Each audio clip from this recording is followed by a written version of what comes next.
Welcome sa aking channel. I'm Jelian from Jelian Tutorial. Kung bago ka pa lang sa aking channel, tingin naman dyan na subscribe.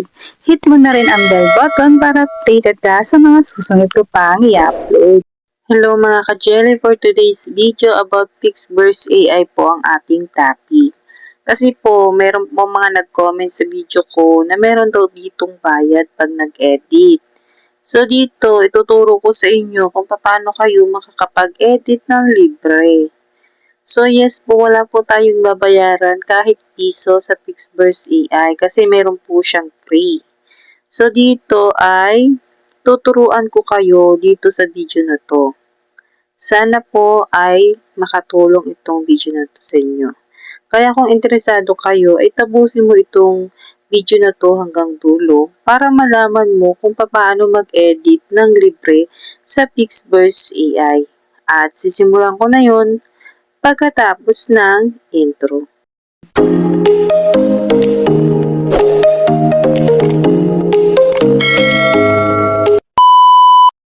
Una, kailangan muna natin pumunta sa Play Store kasi ida-download natin itong Pixverse AI.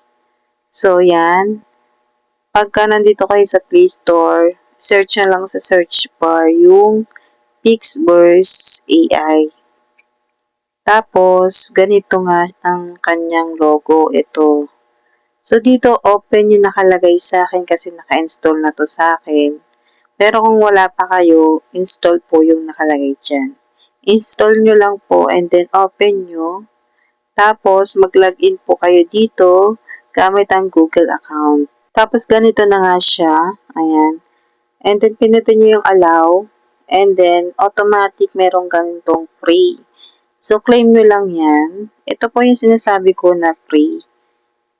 Tapos dito nga, mag-e-edit tayo dito sa swap. So, ito yung tutorial ko nung nakaraan. Pwede nyong panoodin para malaman nyo kung paano to.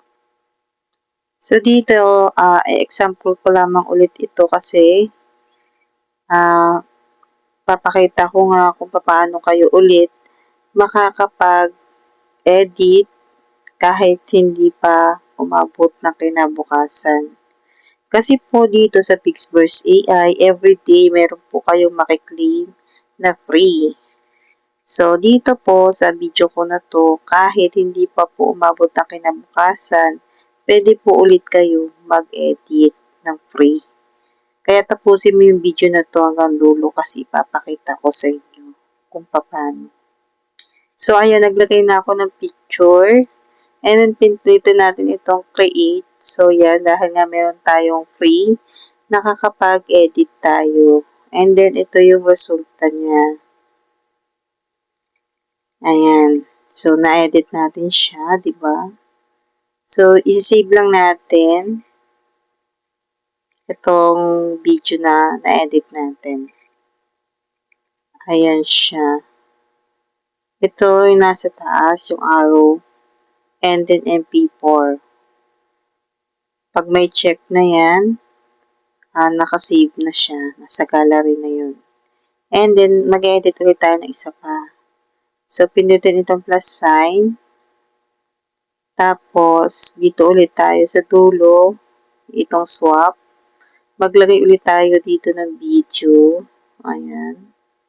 So, yun ulit yung video. And then, ilahin natin hanggang dulo. Pindutin natin itong check. At wait lang natin mag-loading. Kapag ka nagkulay green na yung baby, okay na yan. Then, maglagay tayo ng picture. So, ipang picture yung ginamit ko. And then, pindutin natin itong create. Ayan. Titingnan natin kung makapag-edit ulit tayo. So, ganito na yung lumabas. Mayroon na siyang bayad pag ganyan. So, hindi natin yan kailangan. Hindi natin yan kailangan bayadan. Siyempre, dun tayo sa free. Ano ba?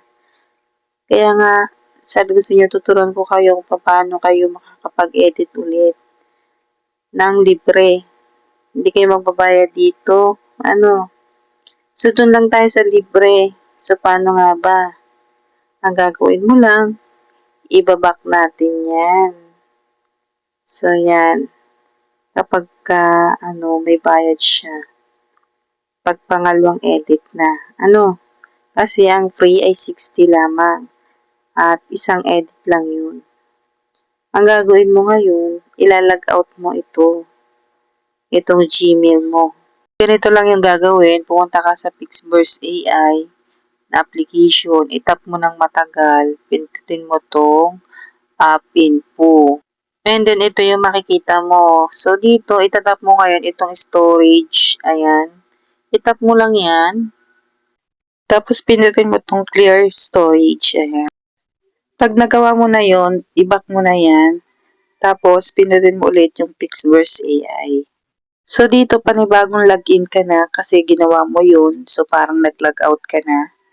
And then, pumili ka ulit ng Google account. Pero, this time, iba naman po yung pipiliin mong Google account para po meron po siyang free. So, ganun lang po yung technique. Kung halimbawa man gusto mo mag-edit ng marami sa isang araw, gayon lang ang gawin mo. Pero, dapat marami kang Google account para switch ka lang ng switch at para kada switch mo, kagaya nitong ginawa ko, ay meron ulit siyang free. Automatic na po yun na may free. Kailangan nyo po siyang i-claim. And then dito kung makikita nyo, ayan, naglalagay ulit ako ng video at papakita ko sa inyo na makakapaggawa ulit ako dito. Makakapag-create ulit ako ng video. Yung picture, gagawin nating video. So, yun po. Meron naman po akong tutorial about sa ganitong edit. Yung picture, gagawin video. Pwede po kayong bumisita sa aking YouTube channel. Itatap ko ngayon tong create kasi meron siyang free nitong 60 kung kita nyo. At kapag ka ito ay hindi lumabas yung kanina, yung kailangan bayadan, ibig sabihin, makakapag-create tayo. So, yan, nagkaigi siya. Kita nyo ba? At nakapag-edit tayo. So, ito po yung resulta. Pindutin natin itong view. So, ito po yung video. Ibig sabihin, nakapag-create tayo ulit kahit hindi pa umabot ng kinabukasan. So, ganun lang po ang technique. Kailangan lang po mag-switch account tayo ng Google account para magkaroon po ulit tayo ng free dito sa Pixverse AI. Kailangan nyo rin pong i-claim ito para po magamit nyo sa pag-edit. Makikita po yan sa pag-open nyo pa lamang ng Pixverse AI. Ang kailangan nyo lang ngayon ay maraming Google account kung gusto nyo ng maraming free para makagawa kayo ng maraming video. So, yun lang po ang aking tutorial ngayon at sana po ay naintindihan nyo ang aking paliwanag. At kung nakatulong naman sa iyo ang video na to, huwag mo naman akong kalimutan. Bigyan mo naman ako dyan ng isang like and please don't forget to subscribe ng aking YouTube channel. See you lang. Thank you for watching. Bye!